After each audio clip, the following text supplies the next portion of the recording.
Good morning, SMF Street Traders and our worldwide network and all of our close friends and family members and everyone alike.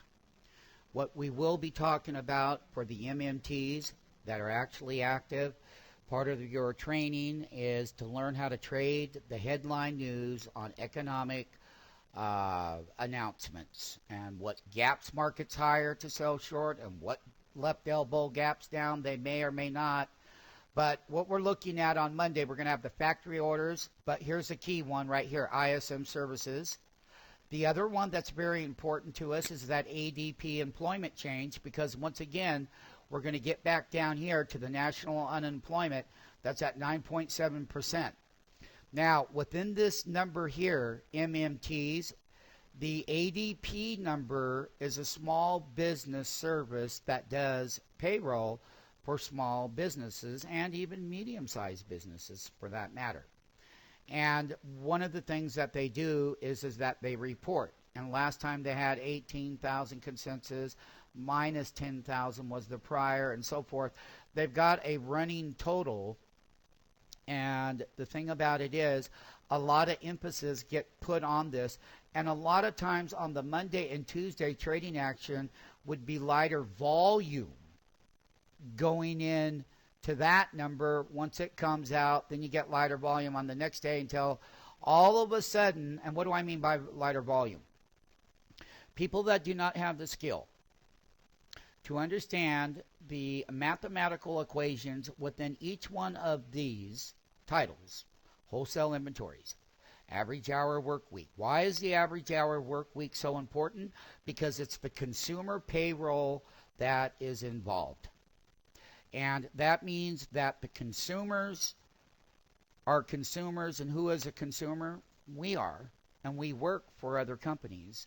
But in a lot of ways, why do I say consumer? Because that's what we are. And we go to work to earn money and then go buy and consume. So basically, the hourly earnings are going to be very, very, very important, because not only is the hourly earnings important, but that average work week hours that U.S. citizens are at 30.42. Okay? Well, I thought a regular good work week is 40 hours a week. So we're always watching these numbers. They fluctuate. We do have a mathematical formula in each one of the categories that dissect all of this information and all of the opinions and what it should be. Were they pumping the number? Were they dumping the number? And how it relates to the stock market, how institutional investors and how everyone around the world, for that matter, is watching these very numbers. Emerging economies are watching them too. Because just because the U.S. isn't the powerhouse that it once was, doesn't mean it's still a powerhouse in its own way.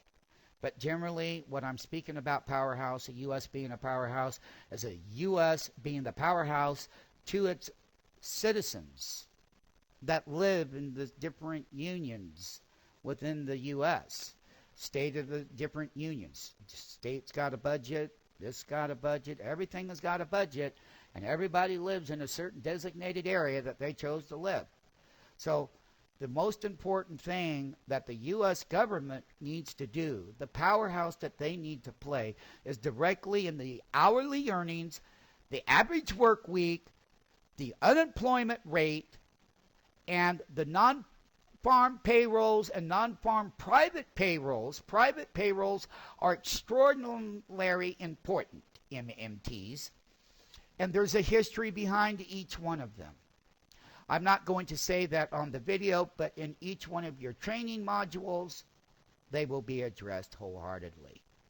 So basically, as far as I'm concerned, the thing that we're going to have this week, and we're kicking off the earnings season too, and it's going to be the inside week to the expiration. The inside week is this week, 4th through the 8th. The expiration, options expiration, is going to be on the 16th throughout that earnings, MMTs. And the thing about it is, the MBA mortgage application, well, we already know what that's all about.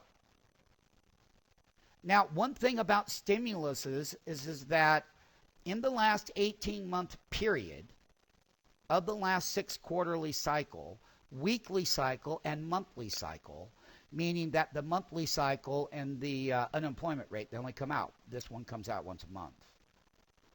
Is that we've had an 18-month cycle here in all of these.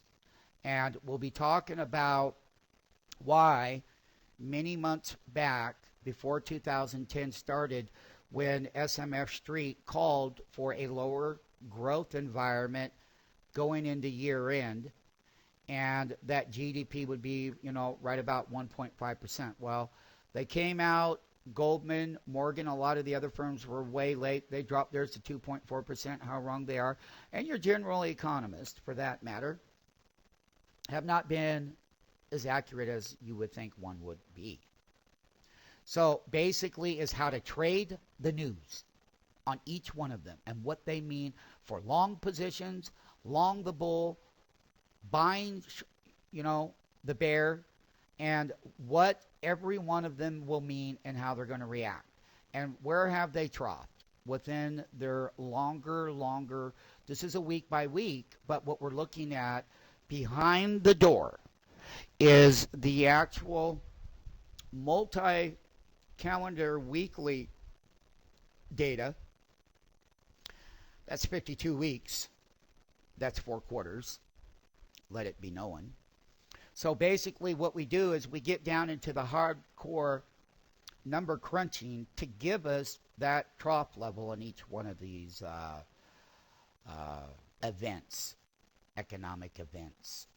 So that way we can see where certain things are, And there's a lot more that go around these too. Like there are different things in different, we have our own built-in mathematical analytics program.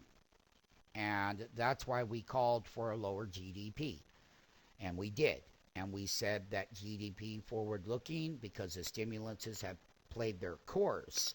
Because when these went in the right direction, that's when your major taxpayer dollars that was being spent by your current administration was in full bloom. But guess what? The reason why we said lower growth and how low that growth ends up being is yet to be determined, because the Federal Reserve is right around the corner going to try to save all of those tax dollars and re-stimulate over it again.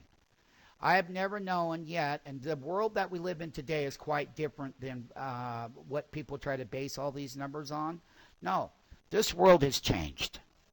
And the way that the U.S. does business and where this consumer credit is that we'll be talking about this consumer credit in very depth. Because it's that consumer credit and continuing claims is that what has happened in our U.S. structure is that the people who produce, the people that do produce the jobs in America, the small business community, people, are not hiring. And the thing about it is, what the U.S. is non-competitive in a lot of things outside of the U.S. is that people are able to produce at a much lower rate and then sell their stuff back in the U.S. We'll talk a lot about worldwide growth and different trade, import and exports, and what currencies have to do with a lot of stuff, and why is there a currency war. And basically, what I'm telling you is there's a history behind them all, MMTs. We will trade the hype long and short, and we'll use our trade management. Every morning, every MMT, these reports come out at 8:30 Eastern Time. There are some that come out at 10 Eastern Time. Then on October 6th, this one always comes out at 7 o'clock. So basically, that consumer credit comes out later in the day. But for the most part, this starts the trading day and the trading day off, and how people react, the broader community in the U.S. that are involved with U.S. equity markets. So basically, there's a fine art, there's a fine tuning fork in each one of these economic indicators. And every MMT in their yearly apprenticeship go through 52 weeks of understanding this here. There are also, for high net worth people, that high net worth people who want to take more of an accountability and a self-directed structure to one's life, can also get on a la carte programs such as this right here, so that you know how to manage and look forward as to what is the truth and what is not the truth. So I'm going to conclude the video, and it's Sunday. It's 10:33 a.m. Pacific Standard Time. Our next video with SMF Street MMTs is the earnings season Q4 kicking off. And that is going to be a wonderful earnings season. We're going to make a lot of money during that period.